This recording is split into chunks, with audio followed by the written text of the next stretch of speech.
संसदीय समितिलाई कर्मकाण्डी बनाइनु हुँदैन। राष्ट्रिय स्वतन्त्र पार्टीका सभापति रवि लामिछानेको भनाई। मलाई निजगढ विमानस्थलको कुरो हराउला भन्ने पीर्ष।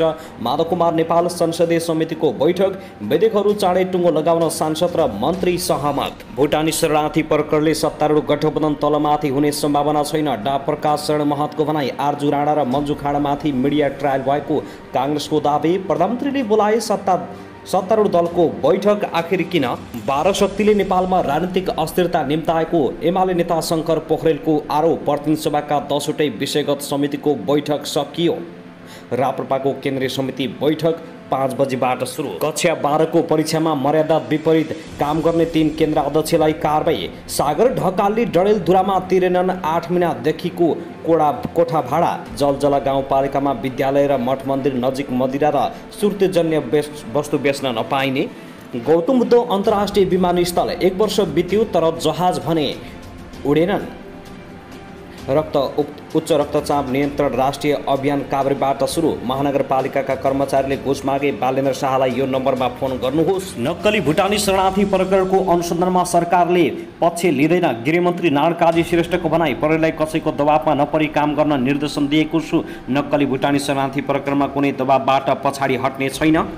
हिरासतमा भिआइपी अभियुक्तहरू कोही डिएसपीको कोठामा, कोही त इन्सपेक्टरको कोठामा। टोपबहादुर रायमाझीको बयान सकियो। के भने त टोपबहादुर रायमाझीले यसबारे सम्पूर्ण जानकारी केन्द्रीय समितिसँग भाग्दै देउबा खाँड समातिएपछि झन डिफेन्सिभ।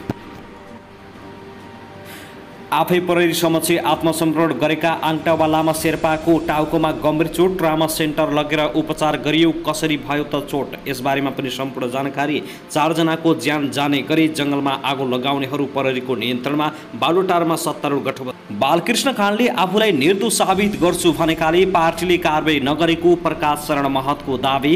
अर्थमन्त्रीले निजगढ विमानस्थलको महत्त्व नबुझेको भन्दै माधव कुमार नेपालको असन्तुष्ट। प्रहरीको भर्ती जिल्लाबाटै गर्न व्यवस्था हुनुपर्छ सांसद बडु। आयोगले अन्याय गर्यो, अदालतले निराश बनायो। 5 घण्टाको लामो म्याद दिएका टोपबहादुर रायमाझीले लिए यी व्यक्तिहरूको नाम। को फसी त नेकपा एमालेका शीर्ष तहदेखि तल्लो स्तरका नेताहरूसम्मको नाम लिए। एमालेमा खैला बैला। एमालेका नेताहरूको भागभाग। रेशम चौधरीको मुद्दामा बहस सकियो। आजै फैसला आउने सम्भावना। नेपाली काङ्ग्रेसका नेताहरू भटाभट पक्राउ पर्न थालेपछि नेपाली काङ्ग्रेसले गर्यो सरकारबाट पछाडि हट्ने तयारी। देउबा आजभोलि प्रचण्डसँग टाढिँदै। आरजु राणा र मन्जु खाँडको नाम मुछिएपछि एकाएक हङ्गामा। आखिर किन डराउँदैछन् बालकृष्ण खाँडसँग देउबा? यस्तो छ भित्री रणनीति। सरकार छड्ने तयारीमा। र प्रधानमन्त्री प्रचण्डको भारत भ्रमणबारे अन्यल अझै कायमै। सत्तारूढ दलको बैठक सिंहदरबारमा सुरु। को छन् सहभागी? यसबारेमा पनि सम्पूर्ण जानकारी। के विषयमा हुँदैछ त कुराकानी? राजनीतिक घनचक्कर। प्रचण्डको रोजाइमा भारत, भारतको रोजाइमा नेपाली राजा। अब हेर्नुहोस् पुरा समाचार। दर्शकबिन नमस्कार। युट्युब च्यानल नेपाली खबर मिडियामा तपाईहरूलाई हार्दिक स्वागत छ। यदि हाम्रो च्यानललाई अहिलेसम्म सब्सक्राइब गर्नुभएको छैन भने सब्सक्राइब गरी नजिक रहेको बेल आइकन दबाई हामीसँग जोडिनुहोला। दर्शकबिन सुधाझै आज पनि हामी तपाईँहरूमाझ देशभरका विभिन्न समाचारका साथ उपस्थित भइसकेका छौँ। यो भिडियोलाई अन्तिमसम्म हेर्नुहोला। साथै कहाँ देखेर देउनुहोस् के भन्न चाहनुहुन्छ तपाईँको मनमा लागेको प्रतिक्रिया कमेन्ट बक्समा छोड्न नभुल्नुहोला। दर्शकबिन के तपाईँ हाम्रो च्यानलमा नियमित श्रोता हुनुहुन्छ? यदि नियमित हुनुहुन्छ भने तल कमेन्ट बक्समा नियमित अथवा रेगुलर लेख्नुहोस्। नयाँ हुनुहुन्छ भने सब्सक्राइब गर्न नभुल्नुहोस् ताकि नयाँ अपडेटका साथ हामी तपाईँहरूमाझ हरपल उपस्थित भइराखेका छौँ। हाम्रा समाचारहरू तपाईहरूलाई के कस्तो लागिरहेका छन् सल्लाह सुझाव प्रतिक्रिया कमेन्ट बक्समा छोड्न नभुल्नुहोला। दर्शकबिन आउनुहोस् अब पहिलो खबरतर्फ लागौँ। नेकपा माओवादी केन्द्रका अध्यक्ष तथा प्रधानमन्त्री पुष्पकमल दाहाल प्रचण्ड पुस 10 गते तेस्रो कार्यकालका लागि प्रधानमन्त्री बनेको 5 महिना पुग्दैछ तर उनले हालसम्म विदेश भ्रमण गर्न पाएका छैनन्। प्रधानमन्त्री प्रचण्डले कठोर कसम खाएका छन् तेस्रो कार्यकालको पहिलो विदेश भ्रमण भारतबाटै गर्ने। तर उनको भारत भ्रमणको साइत जोडिरहेको छैन। भारत भ्रमणको तयारीका लागि प्रधानमन्त्री प्रचण्डले गत वैशाख 3 गते नेपाली काङ्ग्रेसका केन्द्रीय सदस्य एनपी साउदलाई परराष्ट्र मन्त्रीमा नियुक्ति नियुक्ति गरे। साउदले परराष्ट्र मन्त्री बनेपछि बेलायत र बङ्गलादेशको भ्रमण गरिसकेका छन्, तर प्रधानमन्त्री प्रचण्डको भारत भ्रमणको मिति भने अहिलेसम्म तय हुन सकेको छैन। भारतका प्रधानमन्त्री नरेन्द्र मोदीको जापान र फ्रान्स भ्रमणमा जाने कार्यक्रम रहेकाले प्रचण्डको भ्रमणको मिति तय हुन नसकेको स्रोतले जनाएको छ। साउद परराष्ट्र मन्त्री नियुक्ति भएपछि भारतको सत्तारूढ दल भारतीय जनता पार्टी भाजपा विदेश विभाग प्रमुख डा विजय चौथवाइले काठमाडौँ आएर प्रधानमन्त्री प्रचण्डको भारत भ्रमणबारे प्रारम्भिक छलफल गरेका थिए। परराष्ट्र मन्त्री साउदलाई जुन हतारका साथ भारत भ्रमणको तयारी गर्ने भनी नियुक्ति गरिएको थियो, त्यसअनुसार तयारी र भ्रमणको मिति तय हुन सकेको छैन। प्रधानमन्त्री प्रचण्डले आफ्नो रोजाइमा भारतलाई राखिरहेका बेला भारतको रोजाइमा भने पूर्व राजा ज्ञानेन्द्र शाह परेका छन्। सत्तारूढ भाजपाका प्रभावशाली नेता तथा उत्तर प्रदेशका मुख्यमन्त्री योगी आदित्यनाथले पूर्व राजा ज्ञानेन्द्र शाहलाई लखनऊमा भव्य स्वागत गरेका छन्। मुख्यमन्त्री योगीले समय समयमा नेपालमा हिन्दू राष्ट्र पुनर्स्थापना र नेपाली राजाको वकालत गर्दै आएका छन्। यसरी भारतको रोजाइमा नेपाली राजा परेका हुन्। प्रधानमन्त्री प्रचण्डको रोजाइमा भारत पर्नु र भारतको रोजाइमा पूर्व राजा पर्नुप्रति संसदमा प्रश्न उठेको छ। सोमबारको प्रतिनिधि सभा बैठकमा बोल्दै नेकपा एमालेका सांसद रघुजी पन्तले आफ्नो एजेन्डामा समाहत गराउन भारतले प्रचण्डको भ्रमणमा ढिलाइ गर्दै आएको दाबी गरेका छन्। पूर्व राजा ज्ञानेन्द्रलाई उत्तर प्रदेशमा स्वागत गरेर भारतले प्रधानमन्त्री प्रचण्डमाथि दबाव कूटनीतिक अवलम्बन गरिरहेको उनको आरोप छ। प्रधानमन्त्री प्रचण्ड र नेपाल सरकारलाई भारतको कूटनीतिक दबावमा नपर्न उनले सचेत गराएका छन्। सांसद पन्तले भने भारतमा नेपालको प्रधानमन्त्रीलाई जान नदिने तर नेपाली जनताले हटाएको राजालाई प्रधानमन्त्रीको सट्टा स्वागत गर्ने र प्रेसर डिप्लोमेसी यो ओल्ड डिप्लोमेसीमा चलन चल्तीको शब्द हो दबावको कूटनीति। के मेरो एजेन्डा पुरा गर्छौ भने तिमीलाई तुरुन्तै बोलाउँछौ, यस्तो छ। साथै आउनुहोस् अब अर्को खबरतर्फ लागौँ। सत्तारूढ दलको बैठक सिंहदरबारमा सुरु भएको छ।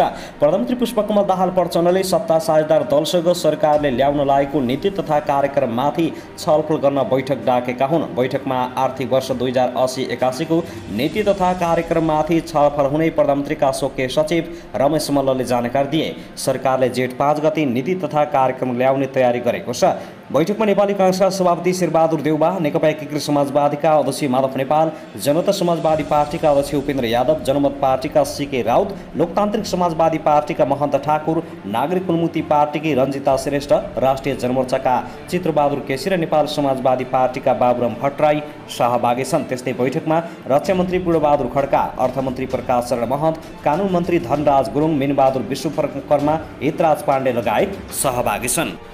दर्शकवृन्द, त्यसैगरी आउनुहोस् अब अर्को खबरतर्फ लागौँ। उपप्रधान तथा गृहमन्त्री नारायण काजी श्रेष्ठले नक्कली भुटानी शरणार्थी प्रकरणको विषयमा सरकार कुनै पनि दबावमा पछाडि नहट्ने बताएका छन्। आज मङ्गलबार राज्य व्यवस्था तथा सुशासन समितिको बैठकमा बोल्दै उनले यस प्रकरणमा नेपाल प्रहरीलाई कसैको पनि दबावमा नपरिकन काम गर्न निर्देशन दिएको भन्दै अहिले प्रहरीले निष्पक्ष रूपमा काम गरिरहेको उल्लेख गरेका हुन्। मन्त्री श्रेष्ठले भ्रष्टाचारका अन्य प्रकरणहरूको पनि अनुसन्धान हुने स्पष्ट पारेका छन्। उनले भने नेपाली नागरिकलाई अनागरिक बनाएर भुटानी शरणार्थीको रूपमा विदेश पठाउने, त्यसरी विदेश पठाउने प्रक्रियालाई अगाडि बढाएर सम्पत्ति आर्जन गर्ने काम भएको कुरामा अहिले सरकार, गृह मन्त्रालय र प्रहरीले अनुसन्धानको प्रक्रिया अगाडि बढाएको छ।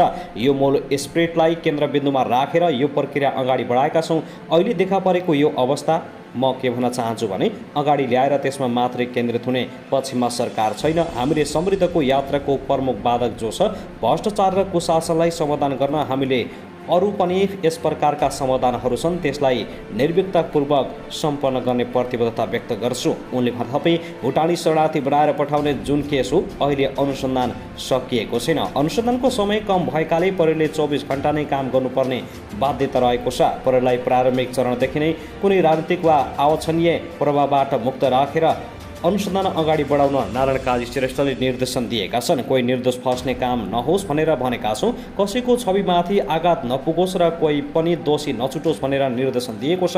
प्रहरी त्यसै अनुसार अगाडि बढेको छ। त्यसैगरी आउनुहोस् अब अर्को खबरतर्फ लागौँ। नेकपा एकीकृत समाजवादीकी सचिव एवं पूर्व मन्त्री रामकुमारी झाँक्री नक्कली भुटानी शरणार्थी प्रकरणमा कसैले उन्मुक्ति पाउने सवालै नरहेको बताएका छन्। यो बहुआयामी काण्ड हो। यसमा दृश्य र अदृश्य पात्रहरू जोडिएका छन्। नक्कली भुटानी शरणार्थी बनेर जान चाहने, बनाउन चाहने र बनाएर पठाउने चेनमा संलग्न सबैलाई प्रमाणका आधारमा कारबाही गर्नुपर्छ। नेपाल प्रहरीले आफ्नो व्यावसायिक छवि र कानुनले दिएको अधिकार बमोजिम काम गरिरहेको छ। यसमा कसैले उन्मुक्ति पाउने सवालै छैन। नेपाली रेडियो नेटवर्क NRN को कार्यक्रम नेपाली बहसका लागि पत्रकार ऋषि धमलासँग संवाद गर्दै झाँक्रीले भनिन्, प्रधानमन्त्री र गृहमन्त्रीले नै कसैको दबावमा काम गर्दैनौँ भनिसकेपछि यसबारे आशंका गरिरहनु पर्ने कारण नभएको उनको भनाइ छ। झाँक्रीले भनिन्, यसमा कसैको राजनीतिक दबाव छैन, जो कोही भए पनि निष्पक्ष अनुसन्धान हुन्छ भन्ने प्रतिबद्धता आइरहेको छ। यसमा हामीले अनुसन्धान कर्मीको मनोबल कमजोर बनाउने भन्दा पनि बढाउने काम गर्नुपर्छ। राज्य विरुद्धको अपराध गरेर सजिलरी पैसा कमाउने प्रवृत्ति घातक रहेको उनले स्पष्ट पारेकी छन्। सांसद डा आर्जु राणा देउवामाथि साइबर बुलिङ र मिडिया बुलिङ भइरहेको आरोप पनि झाँक्रीले लगाएकी छिन्। उनले भनिन्, उहाँको बारेमा मैले बचाउ गर्नुपर्ने त होइन, तर पनि उहाँलाई पूर्व प्रधानमन्त्री एवं सत्तारूढ दलको सभापतिकी पत्नी भएकाले नखाएको विष लागेको छ। कुनै अनुसन्धान नगरिकन फ्याक्ट वा फाइडिङ नभइकन फलानु तिलानु दोषी हो भनेर अनावश्यक विवादमा मुछिएको छ।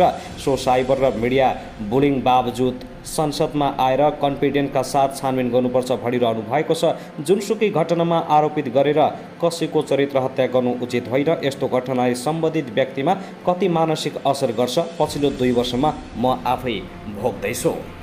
त्यसैगरी आउनुहोस् अब अर्को खबरतर्फ लागौँ। नेपाली काङ्ग्रेसका सांसद विश्वप्रकाश शर्माले नक्कली भुटानी शरणार्थी प्रकरणबारे सरकारको जवाफ माग गरेका छन्। मङ्गलबार राज्य व्यवस्था तथा सुशासन समितिको बैठकमा बोल्दै उनले सरकारको जवाफ माग गरेका हुन्। उनले नक्कली भुटानी शरणार्थी प्रकरणमा सरकारले अनुसन्धानको प्रक्रिया कहाँसम्म पुर्याएको हो भन्ने जवाब दिनुपर्ने बताएका छन्। सांसद शर्माले सरकारले नक्कली भुटानी शरणार्थीमा छानबिनका लागि सबै दलको समर्थन पाएको भन्दै दोषी नउम्किने र निर्दोष नफस्ने गरी कारबाही अगाडि बढाउनु पर्नेमा जोड दिएका छन्। नक्कली भुटानी शरणार्थी प्रकरणबारे हामी सुसूचित हुन जरुरी छ। दोषीहरू कोही नछुटुन्, निर्दोष कोही नफसुन् भनेर हामी सबै राजनीतिक दलहरूले भनेका नै छौँ। सबै सहमत नै छौँ। यसमा गृहमन्त्री ज्यूको भनाइ हामीले सुन्न पाएका छैनौँ। उनले भने के कस्तो प्रकार अवस्था छ, निर्दोष फस्नु नहुने र दोषी उम्कन नहुने स्थिति बनाउनका लागि सरकारले के गतिविधि गरिरहेको छ। नक्कली भुटानी शरणार्थीको छानबिनको सन्दर्भमा नक्कली छानबिनको वस्तुस्थिति के छ भन्ने बारेमा जानकारी गराउन आवश्यक छ। सांसद शर्माले नक्कली भुटानी शरणार्थीको छानबिनको सन्दर्भमा सक्कली छानबिनको वस्तुस्थिति के छ भन्ने बारेमा जानकारी गराउन गृहमन्त्री नारायण काजी श्रेष्ठको ध्यान आकर्षण गराएका छन्। दर्शक त्यसगरी आउनुहोस् अब अर्को खबरतर्फ लागौँ। नेपाली काङ्ग्रेसले नक्कली भुटानी शरणार्थी प्रकरणले सत्ता गठबन्धन फेरबदल नहुने बताएको छ। नेपाली काङ्ग्रेसका प्रवक्ता एवं अर्थमन्त्री डा प्रकाश शरण महतले आज मङ्गलबार पत्रकार सम्मेलन गर्दै नक्कली भुटानी शरणार्थी प्रकरणले वर्तमान सत्ता गठबन्धन तलमाथि नहुने जानकारी दिएका छन्। नक्कली शरणार्थी प्रकरणलाई लिएर सत्ता समीकरण फेरबदल हुने अवस्था म देख्दिनँ। उनले भने यही प्रकरणले सत्ता गठबन्धन तलमाथि हुने सम्भावना छैन, त्यस्तो देखिँदैन। उनले सभापति शेरबहादुर देउवा यो प्रकरणलाई निष्पक्ष र स्वतन्त्र अनुसन्धान गर्न आग्रह गरिसकेको बताए।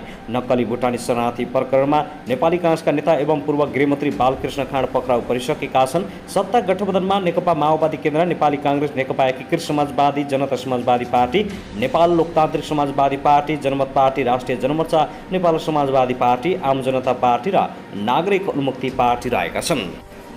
साथै नेपाली काङ्ग्रेसले नक्कली भुटानी शरणार्थी प्रकरणमा डा आर्जु राणा देउवा र मन्जु खाँडमाथि मिडिया ट्रायल भएको आरोप लगाएको छ। प्रवक्ता डा प्रकाश शरण महतले डा आर्जु राणा र मन्जु खाँडमाथि मिडिया ट्रायल गरेर दोषी भन्न नहुने बताएका छन्। प्रवक्ता डा महतले मन्जु खाँड कहाँ छन् भनेर पार्टीले फलो नगरेको समेत स्पष्ट पारे। को कहाँ छन्, कहाँ गए, के गरे भनेर पार्टीले फलो गर्ने कुरा भएन। उहाँहरूमाथि मिडिया ट्रायल भइराखेको छ। डा आर्जु आफैले प्रतिरक्षा गरिराख्नु भएको छ। न उहाँ आरोपित हो न प्रमाणित छ। यस्तो आयो भनेर सामाजिक सञ्जालमा र मिडिया ट्रायल गरेर दोषी हो भन्नु भएन। यसमा काङ्ग्रेसको गम्भीर ध्यान आकर्षण भएको छ।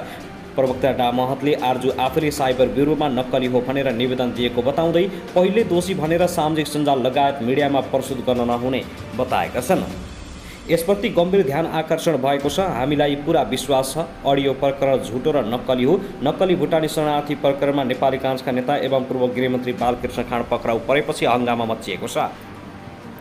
साथै आउनुहोस् अब अर्को खबरतर्फ लागौँ। राष्ट्रिय स्वतन्त्र पार्टीका सांसद रवि लामिछानेले संसदीय समितिलाई कर्मकाण्डी बनाइन नहुने बताएका छन्। मङ्गलबार राज्य व्यवस्था तथा सुशासन समितिको बैठकमा बोल्दै उनले यस्तो बताएका हुन्। उनले समितिले निष्कर्ष निकालेर विषयहरूलाई तोडमोड गर्न नहुने बताए। उनले समितिलाई प्रभावकारी बनाएर जानुपर्ने सुझाव दिए। समितिले दिएको निर्देशन पालना गर्नुपर्ने र नगरे के गर्ने भन्ने बारेमा पनि कारबाहीको प्रक्रिया अगाडि बढाउनु पर्ने उनको माग छ।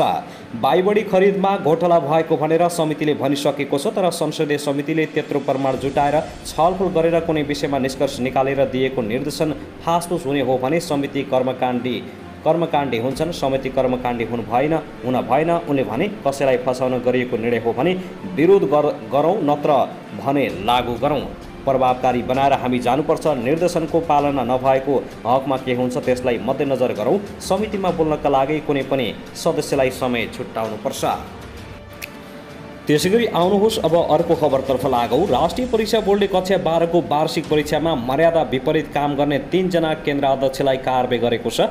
बोर्डका अनुसार वैशाख 29 र 31 गते सञ्चालन भएको कक्षा 12 को परीक्षामा मर्यादा विपरीत काम गरेको पाइएपछि कारबाही गरिएको हो। टेक्सास इमाबी मित्रपार काठमाडौँ केन्द्रका अध्यक्षले परीक्षाको मर्यादा विपरीत काम गरेका थिए। उनलाई बर्खास्त गरिएको परीक्षा बोर्डले जनाएको छ। कैलाशकोट बहुमुखी क्याम्पस मित्रपार काठमाडौँ केन्द्रका अध्यक्षले उचित परीक्षाको वातावरण कायम गर्न नसकेको पाइएपछि सचेत गराइएको छ। त्यसैगरी कुमारी आवासीय मावि बौद्ध काठमाडौँ केन्द्रका केन्द्राध्यक्षले पनि उचित परीक्षाको वातावरण काम गर्न नसकेपछि सचेत गराइएको बोर्डको सूचना मार्फत जानकारी दिएको हो। त्यसैगरी आउनुहोस् अब अर्को खबरतर्फ लागौँ। राष्ट्रिय स्वतन्त्र पार्टी रासपाका सांसद डासडी म्वाग्लेले सरकार निजी क्षेत्र मैत्री बनाउनु पर्ने बताएका छन्। मङ्गलबार नेपाल उद्योग परिसरले आयोजना गरेको स्वदेशी समिट कार्यक्रममा वाग्लेले सरकारले निजी क्षेत्र मैत्री नीति लिए मात्रै देशको आर्थिक समृद्ध हुने बताएका छन्। उनले निजी क्षेत्र संलग्न नहुने क्षेत्रमा राज्यले लगानी गर्ने सरल सिद्धान्तबाट सरकार जानुपर्ने बताए। उनले निजी क्षेत्र पखेटा फिजाएर उड्नको लागि आवश्यक नीतिगत बाटो पहिलाउन आवश्यक रहेको बताएका छन्।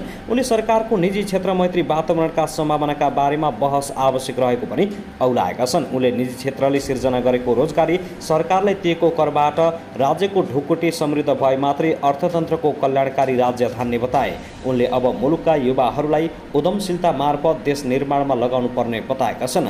उनले डेमोग्राफिक प्रोजेक्सन अनुसार देशको जनसङ्ख्या सन् 2028मा एजिङ सोसाइटीमा जाने भन्दै अबको 5 वर्ष धैर्य गर्ने समय कसैसँग नहुने बताएका छन्। उनले अबको 15 वर्षको मुलुकको अर्थतन्त्रको स्वरूपको कस्तो बनाउने भन्ने यकिन हुनुपर्ने सुझाव दिएका छन्।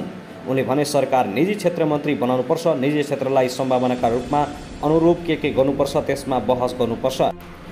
त्यसैगरी आउनुहोस् अब अर्को खबरतर्फ लागौँ। काठमाडौँ पछिको पहिलो अन्तर्राष्ट्रिय विमानस्थल गौतम बुद्ध अन्तर्राष्ट्रिय विमानस्थललाई नै लक्षित गरेर निजी क्षेत्रले रु 60 अर्ब भन्दा बढी लगानी गरेको बताउँछन् नेपाल उद्योग वाणिज्य महासङ्घ लुम्बिनी प्रदेशका अध्यक्ष कृष्ण प्रसाद शर्मा। होटलमा मात्र होइन, होटल निर्माणदेखि सेवा तथा पर्यटन क्षेत्रसँग सम्बन्धित विभिन्न निर्माण सामग्री विक्रेता सज्जाका सामान बिक्री गर्ने ठुला व्यवसाय प्रतिष्ठाका साथै अन्य व्यवसायमा पनि यहाँ अर्बौंको लगानी भएको उनी बताउँछन्। विमानस्थल सञ्चालनमा आएपछि यसका कारणले मात्र दैनिक करिब 20,000 व्यक्तिको चहल पहल र चाप हुने हाम्रो आकलन थियो। यसको ठुलो आशाले यो क्षेत्र व्यावसायिक हब बनिसकेको पनि छ शर्माले भने। तर पनि अहिले हामीले सोचे जस्तो गरे विमानस्थल सञ्चालनमा आउन सकेन। यसले त हामीलाई निराश मात्र दिएको छ। यतिका धेरै लगानी डुब्ने त्रास दिन प्रतिदिन बढ्दो छ। तर हामी उद्यमी व्यवसायीसँग अरू कुनै विकल्प नै छैन। तर निजी क्षेत्र तथा यहाँका नागरिकको यो आशा र खुसी वर्ष